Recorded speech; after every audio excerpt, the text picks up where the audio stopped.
یہ جو ججز کے ٹرانسفر کے حوالے سے سر ایک تاثر ہے، اس حوالے سے بیرسٹر عقیل ملک صاحب تو کہہ رہے ہیں کہ یہ عام ایک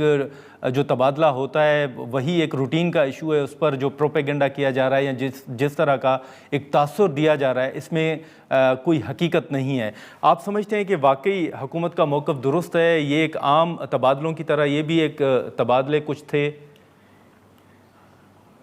بیرسٹر صاحب کے ساتھ میں ہوتا تو میں ان کو بتاتا کہ اس ملک میں تو 78 سال سے اسی طرح سے ہو رہا ہے، اور جس جج کو مرضی اٹھا کے جہاں مرضی پھینک جائے۔ یہ تو 27ویں ترمیم کا شاخسانہ ہے، یہ جو اس سے پہلے تو یہ ان کی مرضی کے بغیر نہیں تھا۔ کبھی کسی زمانے میں آمروں نے یہ اٹیمپٹ کی تھی،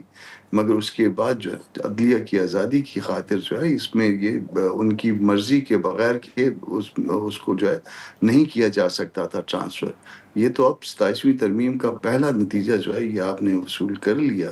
اب مزید بھی وصول کرتے جائیں گے۔ جو جج جو ہے وہ راستے پہ نہیں آئے گا، یعنی راست پہ نہیں آئے گا، تو اس کے ساتھ یہی سلوک کیا جائے گا۔ یہ باقی چیزیں تو ملک میں کمپرومائز ہوئی تھیں پہلے سے، اب اس کو بھی کمپرومائز کر دیا ہے۔ بیرسٹر صاحب بتاتے نا کہ اس سے پہلے 27ویں ترمیم سے پہلے کیا ایسا ممکن تھا؟ 26ویں ترمیم میں انہوں نے پرپوز کیا تھا، جس کو ہم نے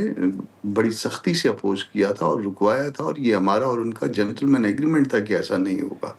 مگر دی مومنٹ ان کو ریزرو سیٹس ملی صحیح۔ یا دلوائی، اس کے بعد یہ سب کچھ ہوا۔ اچھا تو سر لیکن اس وقت 27ویں ترمیم کا جیسے آپ نے ذکر کیا، ہم مولانا صاحب کا ایک بیان بھی دیکھ رہے تھے، انہوں نے کہا کہ اب وقت آ گیا ہے کہ 18ویں ترمیم اور اسی کے ساتھ ساتھ جو صوبوں کی خود مختاری ہے اس کا تحفظ کیا جائے۔ تو کیا سر آپ کو کیا نظر آ رہا ہے، جے یو آئی ایف کو آنے والے دنوں میں کیا نظر آ رہا ہے جس طرف مولانا صاحب اشارہ کر رہے ہیں؟ میرا خیال ہے کہ اس میں 27ویں کے بعد جو ہے نا اور کوئی لیجسلیشن آنے والی ہے جس پہ ڈسپیوٹ پیدا ہوگا، اور یہ خاصا بڑا ڈسپیوٹ ہوگا، کیونکہ شاید دیکھیے نا 26ویں ترمیم تک جو ہے نا ہم نے کہا کہ ہم نے اس کو ڈائلیوٹ کروا کے اور اس کا زہر وہر نکلوا کے ٹھیک کر لیا، مگر اس وقت انہوں نے وہ ضرورت جس حد تک پوری کرنی تھی، حالانکہ اس میں بھی وعدہ خلافیاں ہوئیں، مگر جس حد تک ان کو ضرورت پوری کرنی تھی وہ کر لی، اور اس کے بعد اگلے لمحے سے انہوں نے مینیج کرنا شروع کر دیا ریزرو سیٹس کے لیے، اور دی مومنٹ وہ جو ان کے پاس ارینج ہو گئی، سب کچھ معاملہ سیٹل ہو گیا، پھر 27ویں ترمیم اس میں ہم جو ہے نا مائنس، اب اس کے بعد مزید آگے جانا چاہتے ہیں، اور مزید آگے جو جانے والا معاملہ ہے وہ پھر اس سے بھی شاید زیادہ خراب ہے، اور اس خراب معاملے کو جو ہے کوشش کریں گے کہ روک سکے تو روکیں گے۔ سر آپ کے مطابق آپ کے خدشات کیا ہیں؟ آپ کے مطابق یا معلومات کے مطابق کیا حکومت ارادہ رکھ رہی ہے؟ حکومت صوبوں کے ساتھ چھیڑ چھاڑ کا ارادہ رکھتی ہے، اور اس کے ساتھ ساتھ NFC ایوارڈ کو جو ہے نا اس کے ساتھ چھیڑ چھاڑ کا ارادہ رکھتی ہے۔ 18th امینڈمنٹ میں جو اختیارات جو صوبوں کے پاس آئے تھے اس میں ان کی ریورسل کا ارادہ رکھتی ہے،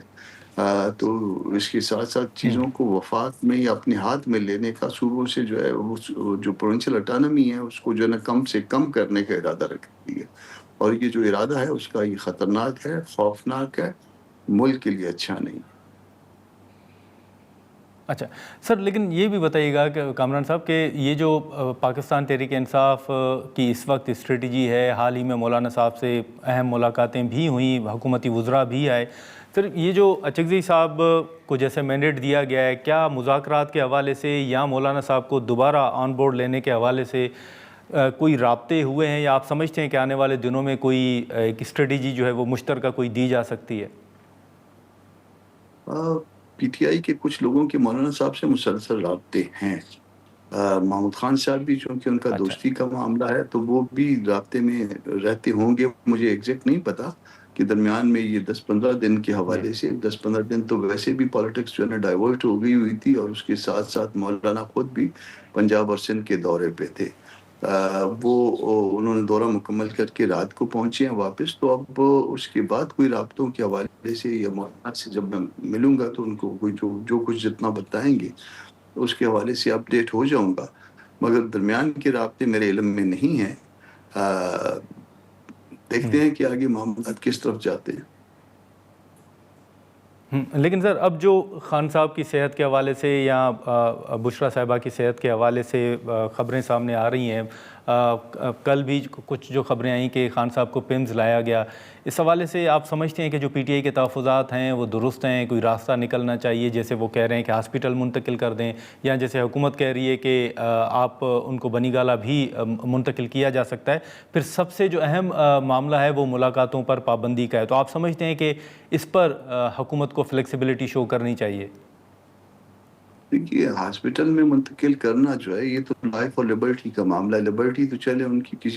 کسی رائٹلی یا رانگلی لی گئی ہے، مگر لائف کا معاملہ ہے، اور لائف جو ہے وہ آرٹیکل 9 کے نیچے آتی ہے۔ یہ ان کا فنڈامنٹل رائٹ ہے۔ فنڈامنٹل رائٹ کو جو ہے نا وہ نہیں لیا جا سکتا۔ اب اس سے اگلا مرحلہ کہ یہ ہو سکتا ہے کہ بنی گالہ کو جو ہے نا وہ سب جیل ڈکلیئر کر دیں۔ جب سب جیل ڈکلیئر کر دیں گے تو پھر ظاہر ہے وہاں پہ بھی جو ہے پھر ملاقاتوں کی ریسٹرکشن تو کسی نہ کسی حد تک، بھلے اس سے کمتر معاملہ ہو، اس سے اس طرح سے جیل جیسا نہ ہو، مگر اس سے کمتر وہ معاملے میں گورنمنٹ چاہے گی وہ کر دیں۔ ماسوا اس سے ایک بات کی کہ ان کے درمیان کوئی معاملات طے پا جائیں، اور معاملات طے پانے کے نتیجے میں جو ہے نا ایک طرف زبان بندی ہو جائے اور دوسری طرف جو ہے سہولتیں دے دی جائیں گورنمنٹ کو اور یا پھر گورنمنٹ کے پیچھے لوگوں کو، اور اس طرح سے جو ہے نا وہ پھر جی کچھ وقت گزر جائے، تو یہ اگر یہ بات ہو گئی تو پھر پتہ چل جائے گی اس بات کا۔ مگر اس وقت جو ہے نا وہ یہ ان کا حق بنتا ہے کہ ان کو ہاسپٹل شفٹ کیا جائے، اور یہ دستوری حق ہے ان کا۔ ٹھیک ہے سر، آخر میں کامران صاحب یہ بھی بتائیے گا کہ اس وقت جو پیٹرول کی قیمتیں ہیں، آج بھی پرائم منسٹر صاحب نے کہا ہے کہ قیمتوں کو دیکھنا جو ہے وہ پڑے گا۔ اب یہ امکان ظاہر کیا جا رہا ہے کہ شاید دوبارہ قیمتوں میں اضافہ ہو۔ آپ کو لگتا ہے کہ واقعی اس وقت صورتحال ایسی ہے کہ حکومت کے پاس بھی کوئی پلان بی نہیں ہے یا کوئی آپشن نہیں ہے اس قیمتوں میں اضافے کے علاوہ؟ آپ اسے اتفاق کرتے ہیں یا آپ سمجھتے ہیں کہ نہیں یہ فیصلے بھی درست نہیں ہیں؟ اس میں ایسا ہے کہ دو اس کے پلان بی ہیں، بی بھی ہے اور سی بھی ہے۔ پلان بی تو اس طرح سے ہے کہ آپ پیٹرولیم لیوی بھی ساتھ بڑھا رہے ہیں، وہ لیوی ساتھ نہ بڑھائیں، اس کو بلکہ کم کر دیں، اور جی اس کا جب وہ کم کریں گے تو معاملات جو ہے نا عوام کے لیے نسبتاً آسان ہو جائیں گے۔ اور پلان سی یہ ہے کہ آپ نے بلوچستان میں اس اسمگلنگ کی پیٹرولیم کا، پیٹرول کا، ڈیزل کا، اس میں ان کے ریٹ آپ نے سرکاری سطح پہ مقرر کر دیے ہیں، تو بارڈرز کو تھوڑا سا اور ریلیکس کر دیں۔ ایرانی کرنسی ویسے ہی گری ہوئی ہے، اور وہ پیٹرول جو ہے نا وہ آپ کو 220 یا 200 روپے اگر زیادہ مقدار میں ہوگا تو 200 روپے پر لیٹر پہ جو ہے نا وہ دستیاب ہے بلوچستان میں ایرانی۔ تو آپ اس کو جو ہے نا آپ نے ریٹ جب فکس کیا ہوا ہے سرکاری سطح پہ، صوبائی حکومت کی سطح پہ، تو اس کو پھر تھوڑا سا اور مزید ریلیکس کر کے پورے پاکستان میں لوگوں کو یہ آسانی ہو جائے گی، کیوں پھر اس سے دگنے پہ بیچا جا رہا ہے۔